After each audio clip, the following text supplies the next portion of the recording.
ಒಂದ್ ನಿಮಿಷ ಸ್ಕ್ರೋಲ್ ಮಾಡಬೇಡಿ. ಈ ಶ್ಲೋಕದ ಬಗ್ಗೆ ನಿಮ್ ಜೊತೆ ಶೇರ್ ಮಾಡ್ಕೊಳ್ಳೇಬೇಕು ಅಂತೇಳಿ ಈ ವಿಡಿಯೋನ ಮಾಡ್ತಾ ಇರೋದು. ಲೈಫ್ ಎಷ್ಟೇ ಕೂಲ್ ಅಂಡ್ ಕಾಮ್ ಆಗಿ ನಡ್ಕೊಂಡು ಹೋಗ್ತಿದ್ರು ಒಂದಲ್ಲ ಒಂದ್ ವಿಚಾರದಲ್ಲಿ ಆಬ್ಸ್ಟೆಕಲ್ಸ್ ಅಡೆತಡೆ ಅನ್ನೋದು ಬಂದೇ ಬರುತ್ತಲ್ವಾ.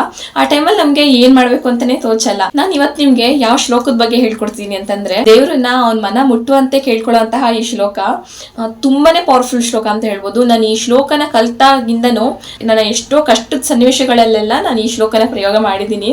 ಅಂದ್ರೆ ಈ ಶ್ಲೋಕದ ಮುಖಾಂತರ ದೇವ್ರನ್ನ ಪ್ರಾರ್ಥಿಸ್ಕೊಂಡಿದ್ದೀನಿ. ಶ್ಲೋಕಗಳು ಮಂತ್ರಗಳು ಅಂತಂದ್ರೆ ನಾವು ಬ್ಯಾಂಕ್ ಅಲ್ಲಿ ಡೆಪಾಸಿಟ್ ಮಾಡ್ದಂಗೆ ಒಂದಲ್ಲ ಒಂದ್ ಟೈಮಲ್ಲಿ ನಮ್ಗೆ ಅದು ವಾಪಸ್ ಸಿಕ್ಕೇ ಸಿಗುತ್ತೆ, ಅದ್ರ ಪ್ರತಿಫಲ ನಮ್ಗೆ ಸಿಕ್ಕೇ ಸಿಗುತ್ತೆ. ದೇವ್ರು ಕರೆಕ್ಟ್ ಟೈಮ್ಗೆ ಅದ್ರ ಫಲನ ನಮ್ಗೆ ಒದಗಿಸ್ತಾನೆ. ಆ ದೇವ್ರನ್ನ ಅವ್ನ ಮನ ಮುಟ್ಟುವಂತೆ ಕೇಳ್ಕೊಳ್ಳುವಂತಹ ಈ ಒಂದು ಶ್ಲೋಕನ ನೀವು ಕಲೀರಿ.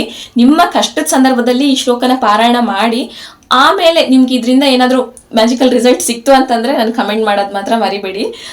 ಯಾವ ಶ್ಲೋಕ ಅಂತಂದ್ರೆ, ಕೃಷ್ಣಾಯ ವಾಸುದೇವಾಯ ಹರಯೇ ಪರಮಾತ್ಮನೆ ಪ್ರಣತ ಕ್ಲೇಶನಾಶಾಯ ಗೋವಿಂದಾಯ ನಮೋ ನಮಃ. ನಿತ್ಯ ಈ ಶ್ಲೋಕನ ಬೆಳಗ್ಗೆ ಎದ್ದು ಪೂಜೆ ಮಾಡುವಾಗ ಈ ಶ್ಲೋಕ ಪಾರಾಯಣ ಮಾಡ್ಕೊಳ್ಳಿ. ಹಾಗೆ ನಿಮ್ಗೆ ಏನಾದ್ರೂ ಒಂದು ಡಿಫಿಕಲ್ಟೀಸ್ ಅಂತ ಬಂತು ಅಂತಂದ್ರೆ, ಲೈಫಲ್ಲಿ ಏನಾದ್ರೂ ಈಗ ನೆಕ್ಸ್ಟ್ ಏನ್ ಮಾಡೋದು ತೋಚ್ತಾ ಇರಲ್ಲ, ನೆಕ್ಸ್ಟ್ ಆಪ್ಷನೇ ಇಲ್ಲ ಅಂತ ಅನ್ನೋ ಸಂದರ್ಭದಲ್ಲಿ ಈ ಶ್ಲೋಕನ ನೀವು ಮನ್ಸಲ್ಲಿ ಹೇಳ್ಕೊಳ್ಳಿ. ಖಂಡಿತವಾಗ್ಲೂ ನಿಮ್ಗೆ ಒಂದಲ್ಲ ಒಂದು ಸೂಕ್ತವಾದಂತಹ ಉತ್ತರ ನಿಮ್ಗೆ ಸಿಗುತ್ತೆ. ನನ್ನ ಲೈಫಲ್ಲಿ ಏನಾದ್ರೂ ಆಬ್ಸ್ಟೆಕಲ್ಸ್ ಬಂದ್ರೆ ಈ ಶ್ಲೋಕನ ಮನ್ಸಲ್ಲೇ ಎಷ್ಟು ಸಲ ಆಗುತ್ತೋ ಅಷ್ಟು ಸಲ ಮನ್ಸಲ್ಲೇ ಬೇಡ್ಕೊತಾ ಇರ್ತೀನಿ. ಅಂದ್ರೆ ಮನ್ಸಲ್ಲೇ ಪಾರಾಯಣ ಮಾಡ್ಕೊತಾ ಇರ್ತೀನಿ.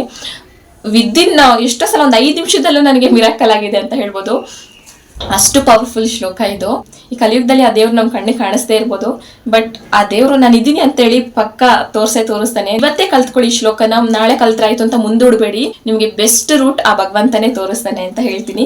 ಈ ವಿಡಿಯೋ ಇಷ್ಟ ಆಗಿದ್ರೆ ಲೈಕ್ ಮಾಡಿ, ಶೇರ್ ಮಾಡಿ, ಕಮೆಂಟ್ ಮಾಡಿ. ಹಾಗೆ ನಿಮ್ ಫ್ರೆಂಡ್ಸ್ ಜೊತೆ ಇದನ್ನ ಶೇರ್ ಮಾಡ್ಕೊಳ್ಳಿ.